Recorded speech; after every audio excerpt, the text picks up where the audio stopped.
Here we go, chapter 19, The Inventing Room, Everlasting Gobstoppers, and Hair Toffee. When Mr. Wonka shouted, "Stop the boat," the Oompa Loompas jammed their oars into the river and backed water furiously. The boat stopped. The Oompa Loompas guided the boat alongside the red door. On the door, it said, "Inventing Room. Private. Keep out." Mr. Wonka took a key from his pocket, leaned over the side of the boat, and put the key in the keyhole. "This is the most important room in the entire factory," he said. "All my most secret new inventions are cooking and simmering in here. Old Fickelgribber would have give his front teeth to be allowed inside just for 3 minutes. So would Prodnose and Slugworth and all the other rotten chocolate makers. But now listen to me. I want no messing about when you go in, no touching, no meddling, no tasting. Is that agreed?" "Yes, yes," the children cried. "We won't touch a thing." "Up to now," Mr. Wonka said, "nobody else, not even Oompa Loompas, have ever been allowed in here." He opened the door and stepped out of the boat onto the room.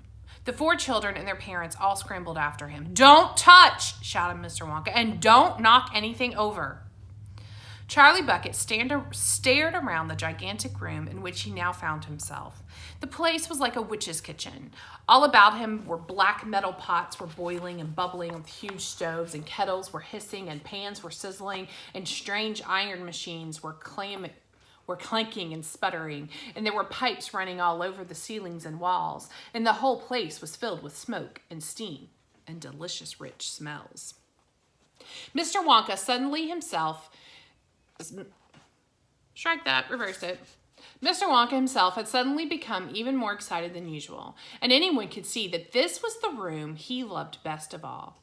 He was hopping about among the saucepans and the machines like a child among his Christmas presents, not knowing which thing to look at first.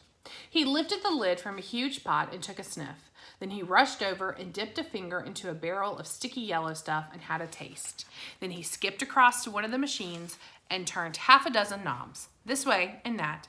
Then he peered anxiously through the glass door of a gigantic oven, rubbing his hands and cackling with delight at what he saw inside. Then he ran over to another machine, a small shiny affair that kept going put, put, put, put, put, and every time it went put, a large green marble dropped out of it into a basket on the floor. At least, it looked like a marble. "Everlasting Gobstoppers," cried Mr. Wonka proudly. "They're completely new. I'm inventing them for children who are given very little pocket money. You can put an everlasting gobstopper in your mouth, and you can suck it and suck it and suck it and suck it and suck it and suck it and suck it, and it will never get any smaller." "It's like gum!" cried Violet Beauregard. "It's not like gum," Mr. Wonka said. "Gum is for chewing. If you tried chewing one of these gobstoppers here, they'd break your teeth. But they taste terrific, and they change color once a week, and they never get any smaller. They never disappear. Never. At least I don't think they do.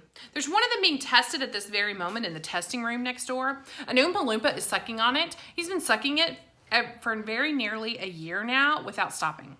And it's still just as good as ever. Now, over here," Mr. Wonka went on, skipping excitedly across the room to the opposite wall, "over here, I'm inventing a completely new line of toffees." He stopped beside a large saucepan. The saucepan was full of thick, gooey, purplish treacle, boiling and bubbling. By standing on his toes, little Charlie could just see inside it. "That's hair toffee," cried Mr. Wonka. "You eat just one tiny bit of that, and in exactly half an hour, a brand new, luscious, thick, silky, beautiful crop of hair will start growing out of the top of your head. And a mustache. And a beard." "A beard?" cried Veruca Salt. "Who wants a beard, for heaven's sake?" "It would suit you very well," Mr. Wonka said, "but unfortunately the mixture is not quite right yet. I've got it too strong. It works too well.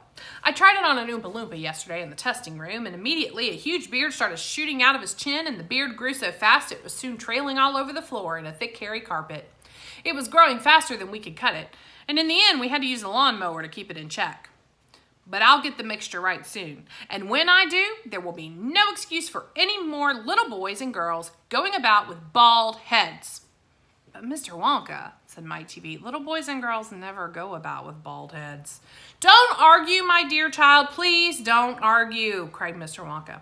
It's such a waste of precious time. Now over here, if you will step this way, I will show you something I am terrifically proud of. Oh, do be careful. Don't knock anything over. Stand back. Puts us at chapter 20, The Great Gum Machine.